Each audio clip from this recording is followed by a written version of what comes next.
Hola a todas las personas que nos siguen en este canal. Vamos a comenzar este año nuevo continuando con la lectura de este libro de Zecharia Sitchin, El final de los tiempos. Ya estamos terminando. La última vez hablábamos de la muerte de Marduk. Dice Zecharia Sitchin que Marduk más o menos murió en 484 a.C., ahí en Babilonia, en su ciudad en Mesopotamia, lo que hoy es Irak, y que casi al mismo tiempo que Marduk, a los pocos años moría su hijo Nabu, ahí también en Babilonia.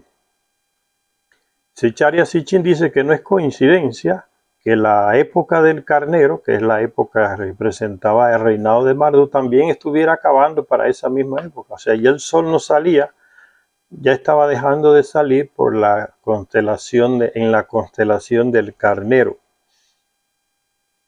Y dice Sitchin que con la muerte de Marduk también se dieron crisis, ¿no? El terrestre abrió más los ojos con relación a la cuestión de las religiones. Recuérdense que Marduk fue uno de los fundadores de la religión entre los terrestres, él y junto con Inanna, fueron los dos Anunnaki que se declararon dioses, inventaron todo ese ritual, ropas, ceremonial, escogieron a algunas personas de su residencia y los llamaron sacerdotes, sumos sacerdotes, y le enseñaron toda esa parafernalia que sustenta las religiones, y también le dieron el sustento a la base ideológica, y eso se expandió por el mundo. Pero que después de miles de años el terrestre fue descubriendo que los llamados dioses no eran lo que ellos decían. Marduk le prometió a sus seguidores la vida eterna. Al morir Marduk, el terrestre ve en Babilonia, ¿no? Mucha gente, las noticias se expanden inmediatamente, ¿no? Murió Marduk, está viejo, está apoyándose en un bastón, o Nagnar Singh igual, o Nabu también ya viejo, enfermo. Entonces el terrestre va abriendo los ojos, no son eternos, entonces no hay vida eterna como prometía la religión de Marduk, que se enraizó muy fuerte ahí en Egipto, que eran sus primeros dominios. Y sigue diciendo Sitchin que el terrestre le fue duro ese paso, ¿no? Aceptar también que los dioses se habían ido. Anu le había dado la orden a los Anunnaki después del diluvio: denle la civilización al terrestre y después váyanse, vuelvan a Nibiru. Entonces Sitchin nos va dando respuesta a las preguntas: ¿quiénes volvieron? ¿Quiénes no pudieron irse? ¿Dónde se quedaron o dónde fueron otros? Entonces él va dando la respuesta a esas preguntas en esta lectura. Dice que la ida de los dioses, ¿no? Muchos murieron, otros se fueron. Fue un dolor grande para la mayor parte de la humanidad, porque es como ahora, ¿no? Mucha gente no creía en esa cuestión de dioses, o que eran eternos, o que resucitaban muertos, no creían nada de esas cosas, pero la mayoría creía, igual que hoy. Y que esa partida, porque el terrestre los veía, ¿no? En su vida diaria, esta gente veía sus naves, veía sus armas que usaban en guerras. Y como Zecharia Sitchin nos decía, ¿no? La presencia de uno de estos señores en una ciudad era señal de prosperidad para esa ciudad, de seguridad, de que otros no la iban a atacar, porque esta raza de personas tenían una tecnología superior al terrestre, armas superiores. Entonces era difícil, no imposible, pero era difícil asediar a una ciudad donde vivía una de estos personajes. Entonces como que la falta de esos personajes se fueron, ya no están, ahora somos nosotros que tenemos que arreglárnosla sin ellos. Para gran parte de la humanidad fue como quedarse huérfana, ¿no? Cuando se le mueren los padres se queda huérfano, y ahora ¿cómo voy a hacer? hay cierta angustia existencial en estos casos, en esas pérdidas. Marduk Zecharia Sitchin dice que eso sucedió con una gran parte de la humanidad frente a esa ausencia de los llamados dioses. Sigue Sitchin escribiendo: en aquellos tiempos tan descorazonadores para la humanidad, la única esperanza procedía ahora de Jerusalén. El espaciopuerto en el Sinaí fue destruido. Baalbek, en la torre de lanzamiento, ya no estaba, fue destruida también. Y en esa región quedaba como un centro todavía, donde el terrestre podía como ir y hacer esa referencia con los dioses, que era el templo de Jerusalén. Dice: en aquellos tiempos tan descorazonadores para la humanidad, la única esperanza procedía ahora de Jerusalén. Curiosamente, la historia de Marduk y de su destino final en Babilonia fue anticipada acertadamente en las profecías bíblicas, los profetas del Antiguo Testamento. Ya hemos dicho que Jeremías, un profeta del Antiguo Testamento en la Biblia, al tiempo que predecía un aplastante fin para Babilonia, ¿no?, el centro político de Marduk, marcaba también la distinción de que su dios, Bel o Marduk, a Marduk se le llamaba de varias maneras, ¿no? Bel, Marduk, Amón, Ra en Egipto, Amén. Dice, marcaba la distinción de que su dios Bel o Marduk estaba condenado a marchitarse, o sea, a ponerse viejo, a envejecer,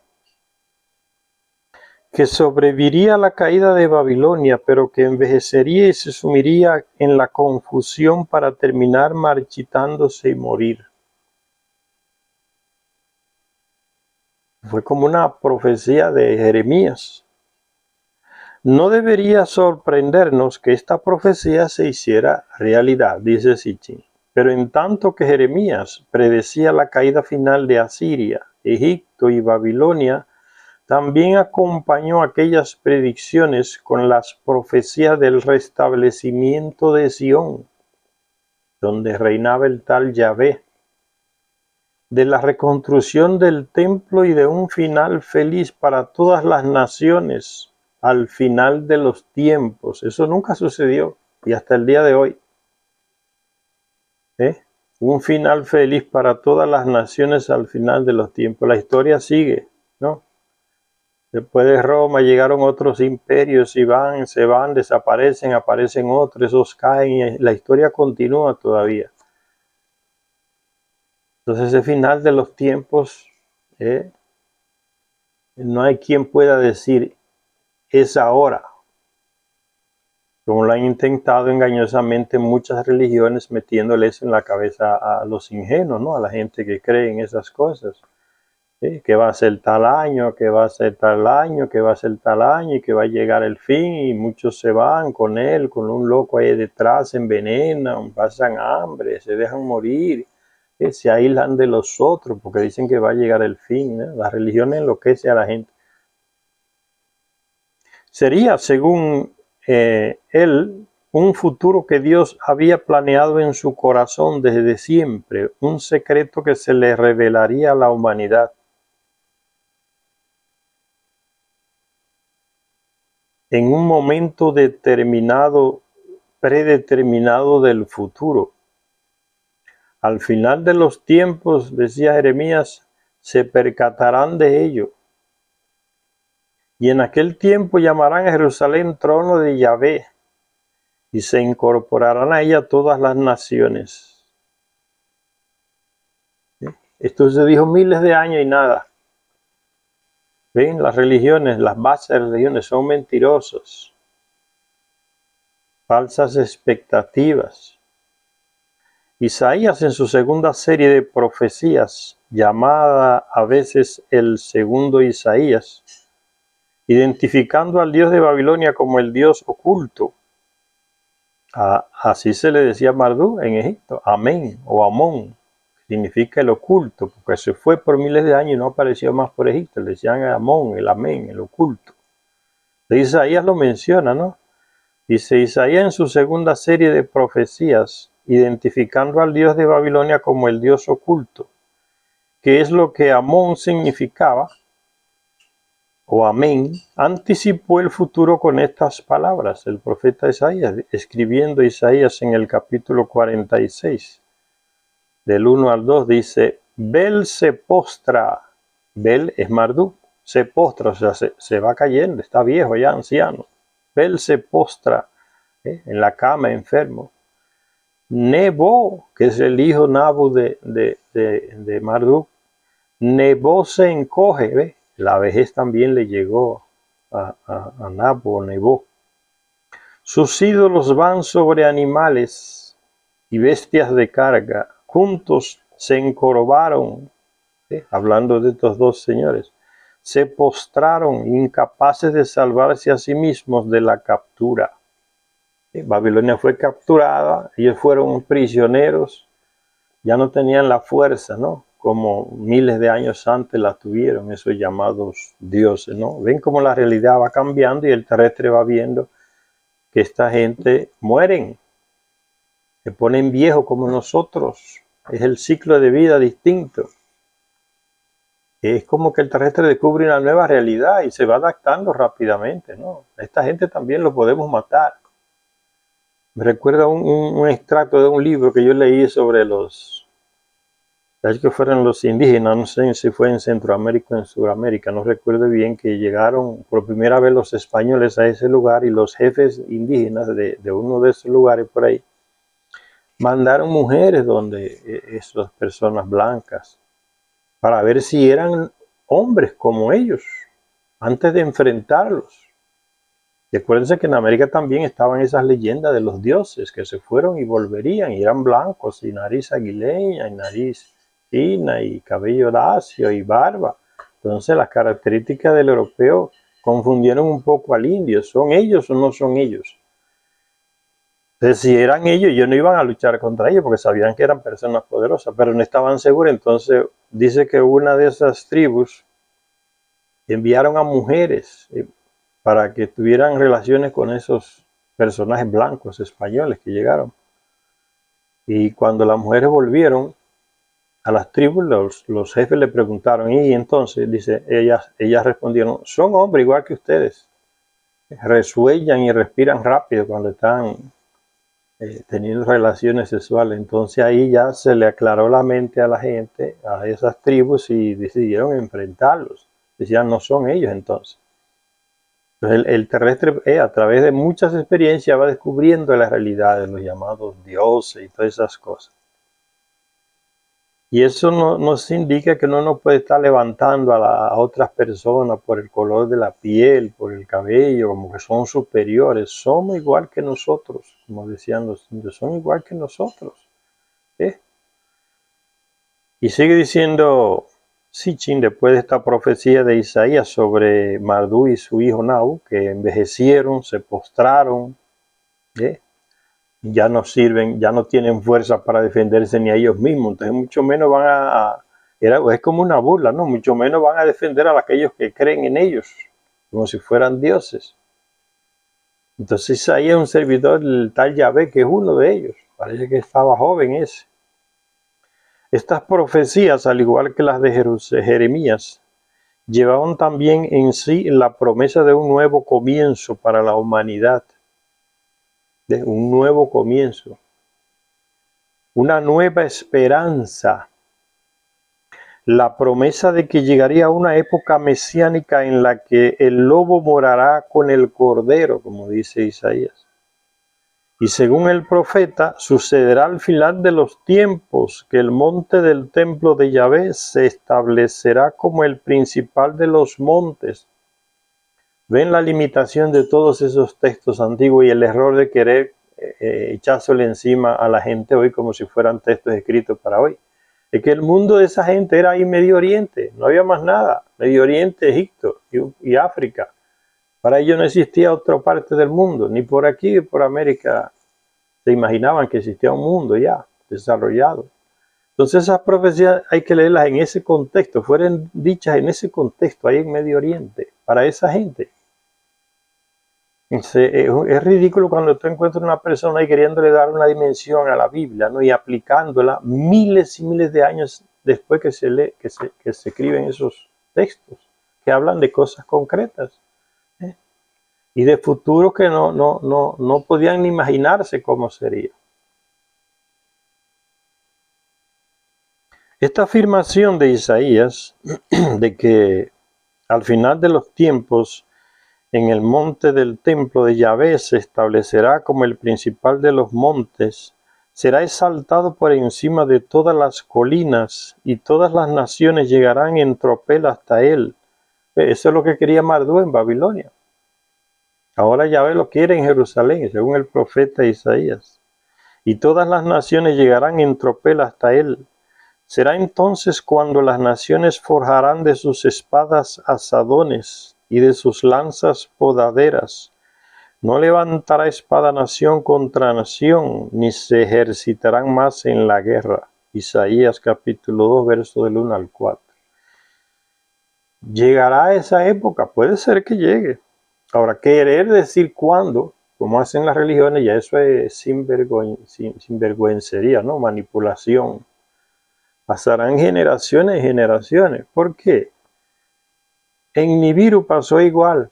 Y Enki dice que seguimos la misma historia de ellos.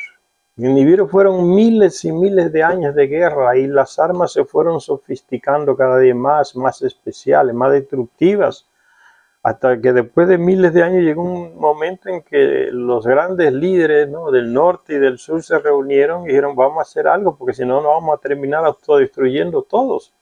Nosotros tenemos las mismas armas que ustedes tienen atómicas, nosotros también tenemos. Si comenzamos guerra y seguimos, nadie va a sobrevivir. Entonces llegó un momento en que dialogaron y no, vamos entonces a hacer un gobierno mundial. Se juntaron el norte y el sur, dejaron de guerrear y comenzó otra etapa. O sea, terminó un tiempo de guerra. Ven, que ya no habrá más guerra, termina un tiempo y comienza otra etapa que sigue con sus problemas. Sigue el egoísmo humano, el deseo de tener, de robar las cosas de los otros, el territorio de los otros. O sea, el final de los tiempos es eso, ¿no? Un tiempo que termina y otro inicia.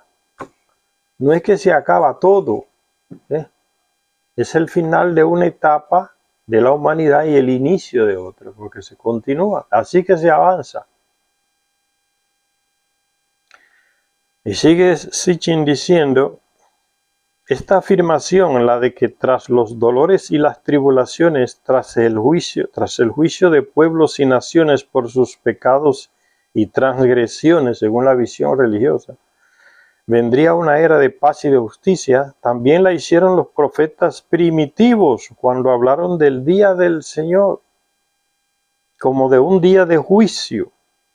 Y entre esos profetas más antiguos estaba Oseas, que previó el retorno del reino de Dios a través de la casa de David al final de los tiempos. Resulta que David fue uno de los grandes sinvergüenzas, ¿no? Asesinos. Son etapas que se coloca la esperanza como en algún personaje, algo, un Mesías, un esperado, y después resulta que eso es superado y llega y termina un tiempo y arranca otro tiempo, ¿no?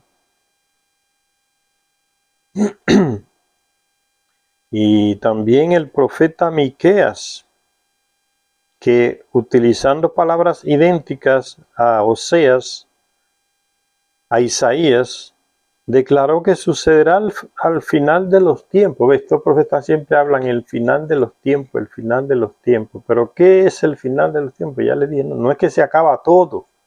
Es una etapa en el caminar humano y el inicio de otra etapa.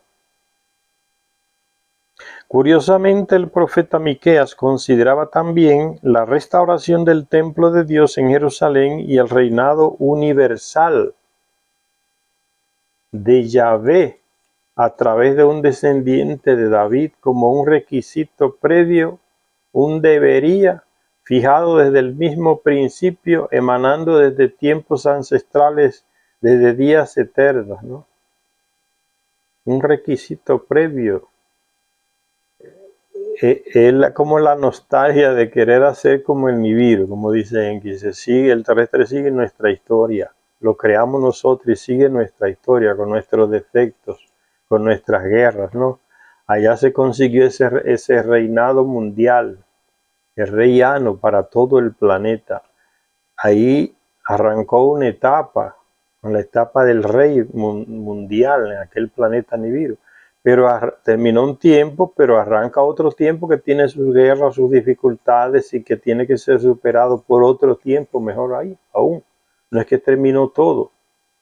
Entonces, aquí en la Tierra se añora eso.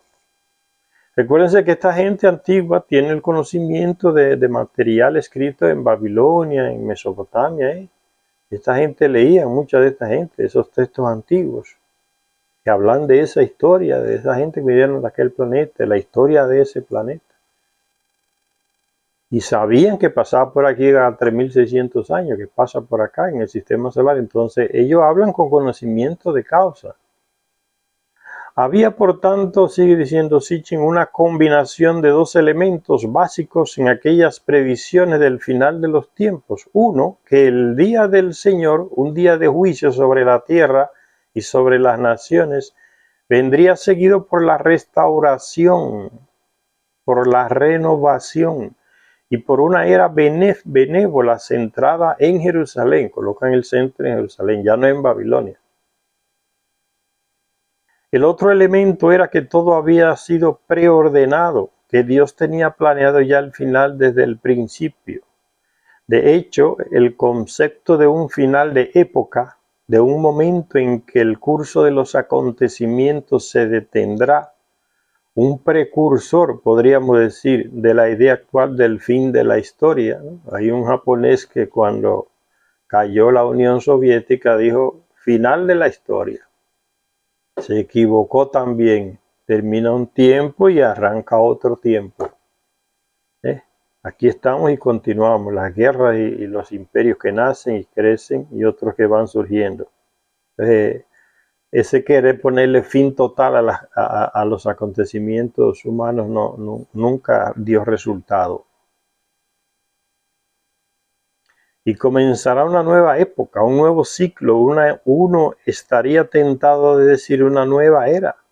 Se puede encontrar ya en los capítulos bíblicos más antiguos. El término hebreo Asharit Hayamim, traducido a veces como últimos días o días postreros, pero que se traduciría más exactamente como final de los tiempos, ya aparece en el libro del Génesis, capítulo 49, cuando Jacob, moribundo, convoca a sus hijos y dice, júntense y les contaré lo que ha de sucederles al final de los tiempos. Es una afirmación seguida por predicciones detalladas que muchos vinculan con las 12 casas zodiacales, que presupone una profecía al basarse en un conocimiento anticipado del futuro. Fue una técnica que desarrollaron muchos los sumerios, enseñado por los Anunnaki, ¿no? Saber predecir el futuro. Eso lo vemos mucho en esta misma raza de gente cuando están en Grecia, que son los llamados dioses en Grecia, ¿no? Prediciendo el futuro de tal o cual personaje, de tal o cual ciudad. Tenían esa capacidad o la tienen los Anunnaki. Y a muchos terrestres se les enseñó. Esa final de los tiempos ya aparece en el libro del Génesis, cuando Jacob le dice a sus hijos que se junten para decirles lo que les acontecerá al final de los tiempos. Es una afirmación seguida por predicciones detalladas que muchos vinculan con las 12 casas zodiacales,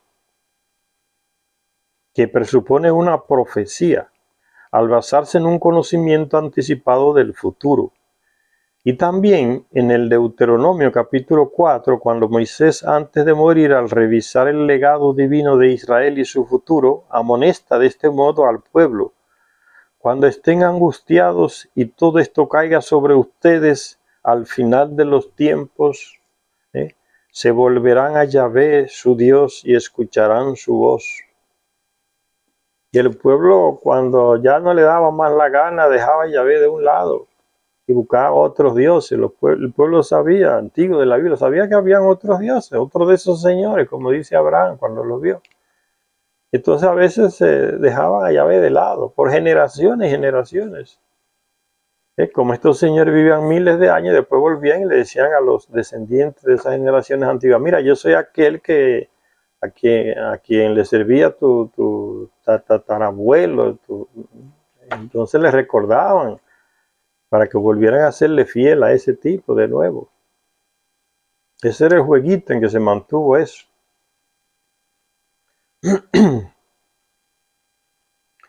El repetido énfasis sobre el papel de Jerusalén, sobre el carácter esencial del monte del templo. Recuérdense, como les dije, ¿no? Esta gente están hablando de ese pedacito de tierra ahí en Medio Oriente. Ellos no saben que por acá, de este lado del mundo, o en otras partes del planeta, hay civilizaciones ya avanzadas. Que los Anunnaki tenían el mundo entero como su colonia. Entonces muchos se establecían fuera, lejos de Oriente Medio, cruzaban el océano, venían a este continente y a otro, y esos escritores de allá que vivían en ese mundo ahí, solo conocían ese pedazo de territorio. Hablan para ellos, no para todo el mundo, como mucha gente quiere, ¿no? Que la Biblia habla para todo el mundo y para todos los tiempos. Eso es ridículo. Dice: el repetido énfasis sobre el papel de Jerusalén, sobre el carácter esencial del monte del templo como faro hacia el cual todas las naciones tendrán que confluir. ¿Saben lo que es un faro, no? Aquel aparato que está, una luz encima de una columna o una torre de cemento en una isla pequeñita, y en la noche manda una luz que llega lejos en el mar. Entonces los barcos la ven, la luz, y saben que ahí hay una isla para que no se estrellen contra ese pedazo de terreno que hay ahí. El faro es una luz para guiar a los barcos. Entonces se usa aquí como una imagen, ¿no? Dice: sobre el carácter esencial del monte del templo como faro hacia el cual todas las naciones tendrán que confluir. Tenía algo más que un motivo teológico moral. De hecho, se cita una razón ciertamente práctica: la necesidad de que el lugar estuviera preparado para el regreso del Cabot de Yahvé, la nave espacial de Yahvé. Ahí vuelve la esperanza, ¿no? El terrestre quiere que este personaje vuelva y se establezca ahí en su templo, para ellos convertirse en el centro de todo. En el fondo está la búsqueda del poder central. Ahora Jerusalén va a ser la nueva Babilonia, ¿no? El centro del poder de todo. Todos van a ir allá. Esa era la esperanza que se tenía. Volvía Yahvé en su nave, en su cabot, que significa un objeto de metal.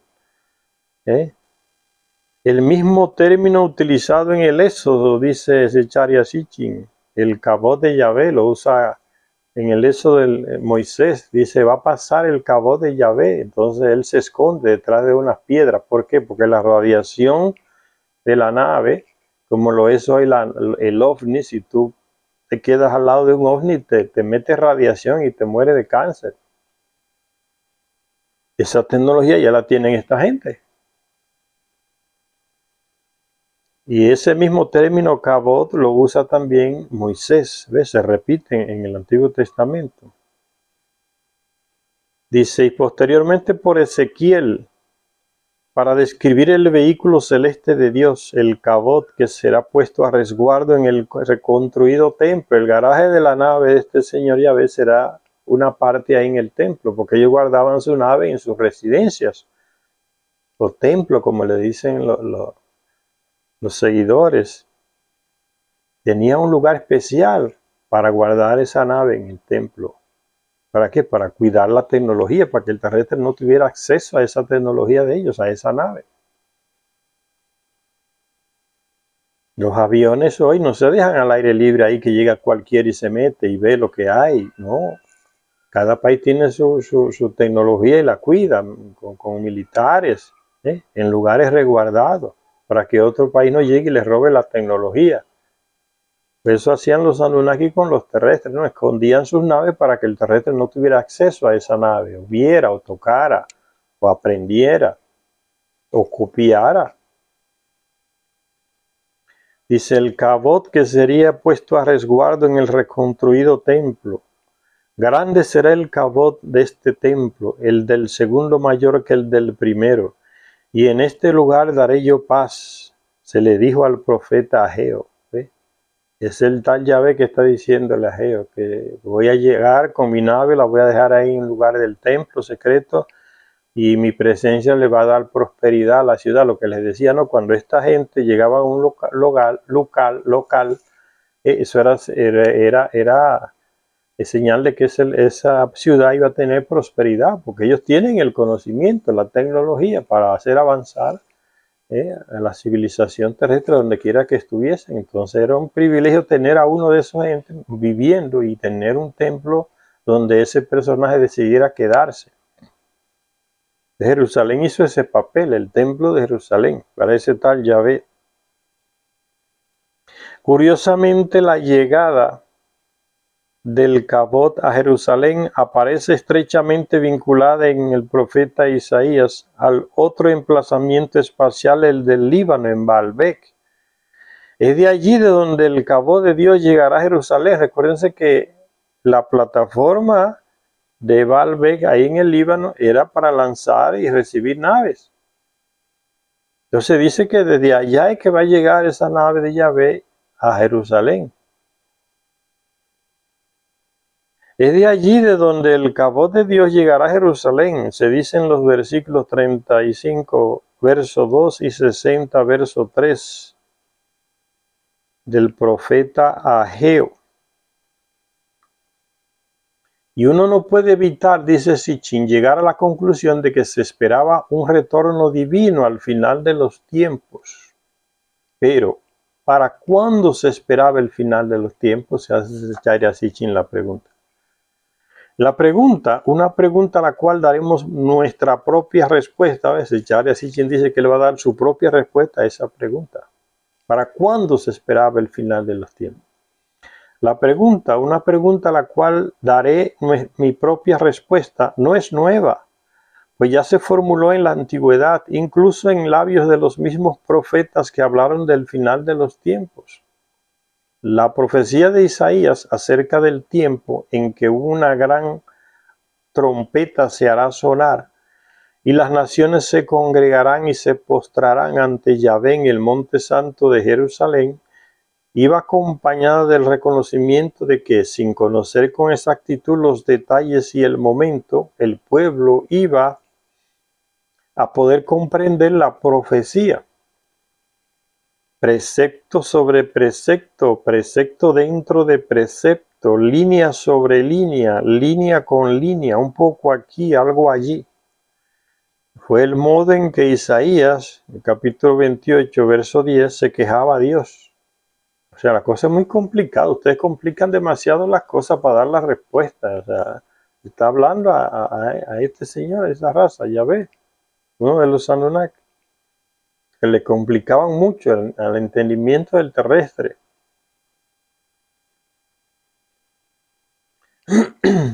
Y sigue diciendo entonces, fue el modo en que Isaías se quejaba a Dios. Fuera cual fuera la respuesta que se le diera, se le ordenó que sellara y escondiera el documento. En no menos de 3 ocasiones, Isaías cambió la palabra por las letras de una clave, otiot a otot, que significaba signos oraculares, insinuando la existencia de una especie de código bíblico secreto, gracias al cual los planes divinos no se podrían comprender hasta el momento oportuno.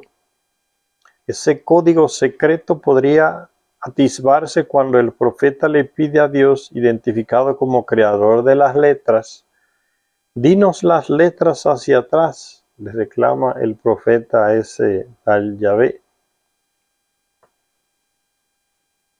Complicada la cosa para el terrestre, esa mentalidad de esta gente millones de años más avanzado que nosotros. El profeta Sofonías, cuyo mismo nombre significaba codificado por Yahvé, Sofonías. Entonces, por eso mucha gente dice, en la Biblia hay códigos ocultos, números de letras. Es la necesidad del estudio, de la lectura, para comprender las cosas. A la gente que es haragán para leer. La historia humana se comprende leyendo, no viendo diseñitos en internet o disparates de cualquier tipo que ni siquiera terminé bachillerato, metiéndose a YouTube y consiguiendo millones de gente que se inscribe y cree que le está dando noticias verdaderas. Se está inventando un montón de disparates que él mismo lee poco. El profeta Sofonías, cuyo mismo nombre significaba codificado por Yahvé, transmitió un mensaje de Dios que afirmaba que será en el momento en que las naciones se reúnan cuando Él hablará en un lenguaje claro. Pero esto es lo mismo que decir, lo sabrás cuando llegue el momento de que lo sepas. Está diciéndole nada. No entendí nada de eso. No es de extrañar, por tanto, que en su último libro profético, la Biblia se ocupe casi exclusivamente de la pregunta de ¿cuándo? ¿Cuándo llegará el final de los tiempos? Es el libro de Daniel, el mismo Daniel que le descifró correctamente al rey Baltasar lo que aquella misma mano misteriosa le escribía en la pared cuando tenía un banquete. Después de aquel suceso, Daniel comenzó a tener sueños, augurio y visiones apocalípticas de un futuro en el cual el anciano de los días y sus arcángeles representarían papeles claves. Confuso, Daniel pidió explicaciones a los ángeles y las respuestas consistieron en previsiones de acontecimientos futuros que tendrían lugar o llevarían al final de los tiempos. ¿Y cuándo será eso?, preguntó Daniel, y las respuestas, que a primera vista parecían precisas, no hicieron más que acumular enigmas y más enigmas. En una ocasión, un ángel le respondió a Daniel que una fase de los acontecimientos futuros, una época en la que un rey impío intentará cambiar los tiempos y la ley, durará un tiempo y tiempos y medio tiempo. ¿Quién diablo entiende eso? Por los santos del Altísimo. Y después de eso será cuando el reino del cielo será dado al pueblo por los santos del Altísimo. Y llegará la prometida era mesiánica. En otra ocasión el ángel le dijo, 77 y 70 sesentas de años se han decretado para tu pueblo y tu ciudad hasta que la medida de la transgresión se satisfaga y la visión profética se ratifique. Cada vez que hablaba le complicaba más las cosas al terrestre. Y aún se dice de otro momento en que, después de los 70 y 62 años, el Mesías será suprimido y vendrá un príncipe que destruirá la ciudad y llegará el fin con una inundación. Buscando una respuesta más clara, Daniel le pidió a un mensajero divino que hablara de forma más sencilla. No entiendo nada de lo que usted está diciendo. Habla. Puede bajar el nivel del habla, o sea, hablar más sencillamente. ¿Cuánto tiempo pasará hasta el fin de estas cosas terribles?, preguntaba Daniel. Como respuesta, el mensajero divino le dijo enigmáticamente, y sigue ocultando las cosas, le dijo enigmáticamente que el final llegará después de un tiempo y tiempos y medio tiempo. Pero, ¿qué significaba eso de un tiempo y tiempos y medio tiempo? ¿Qué significaba 70 semanas de años? Dice Daniel, yo oí, pero no comprendí nada. Dice Daniel en su libro, de modo que dije, Señor mío, ¿cuál será el resultado de todas estas cosas? Y una vez más, con un lenguaje codificado, el ángel respondió, contando desde el momento en que se ha abolido el sacrificio perpetuo y se instale la abominación de la desolación, serán 1290 días. Dichoso aquel que sepa esperar y alcance 1335 días. Y tras darle esta información a Daniel, el ángel que antes se le había llamado hijo de hombre, le dijo: ahora vete a tu fin y levántate para tu destino al final de los tiempos. Ese enrieda y no dice y no da respuesta, porque ellos no la saben. Al igual que Daniel, generaciones y generaciones de exégetas, o sea, estudiosos de los textos bíblicos, exégetas bíblicos, de sabios y teólogos, de astrólogos e incluso de astrónomos. El famoso, por ejemplo, Isaac Newton estaría entre estos últimos. Dijeron también: oímos pero no comprendemos. Es difícil entender esas cosas. Oímos pero no comprendemos. El enigma no se halla solo en el significado de un tiempo y tiempos y medio tiempo y todo lo demás, sino en a partir de cuándo hay o había que comenzar a contar. La incertidumbre procede del hecho de que las visiones simbólicas de Daniel, como aquella en la que un macho cabrío ataca a un carnero, o aquella otra en la que dos cuernos se multiplican y se dividen, le fueron explicadas por los ángeles como acontecimientos que iban a tener lugar mucho más allá de Babilonia, de la Babilonia de los tiempos de Daniel, más allá de su profetizada caída, incluso más allá de la profetizada reconstrucción del templo de Jerusalén. Después de 70 años, el auge y la caída del imperio persa, la llegada de los griegos bajo el mando de Alejandro, incluso la división de su conquistado imperio entre sus sucesores, todo ello se anticipó con tan gran precisión que muchos expertos creen que las profecías de Daniel son del género de post-acontecimiento, o sea, que no eran profecías que iban a anunciar el futuro, sino que eran escritas después que pasaban los acontecimientos y las escribían como si hubiese sido antes de que sucedieran los hechos. Es decir, que la parte profética del libro se escribió en realidad en torno a los 150 a.C., pero simulando haber sido escrito 3 siglos antes.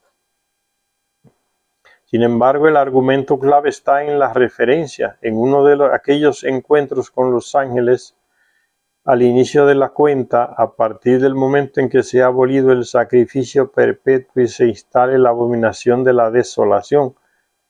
Esto solo podía hacer referencia a los acontecimientos que tuvieron lugar en Jerusalén en el día 25 del mes de hebreo de Kisleu del año 167 a.C., dice Sitchin. La fecha está registrada con toda precisión, dado que fue entonces cuando la abominación de la desolación se instaló en el templo, marcando, y muchos así lo creían, el inicio del final de los tiempos. Eso es lo que quiere echar y así. Y sigue el enredo, como dice el cuento. No entendí nada. Es que es difícil uno querer como pasarle por encima a la historia, a los acontecimientos y plantarse ya esperando que llegue todo. No hay manera. Termina una etapa e inicia otra. Vamos a dejarlo por aquí. Y de nuevo le deseo a todos los que ven este canal, que se interesan por estos temas, que este año sea mejor a todos los niveles. Gracias a todas y a todos los que nos ven en este canal. Hasta la próxima lectura.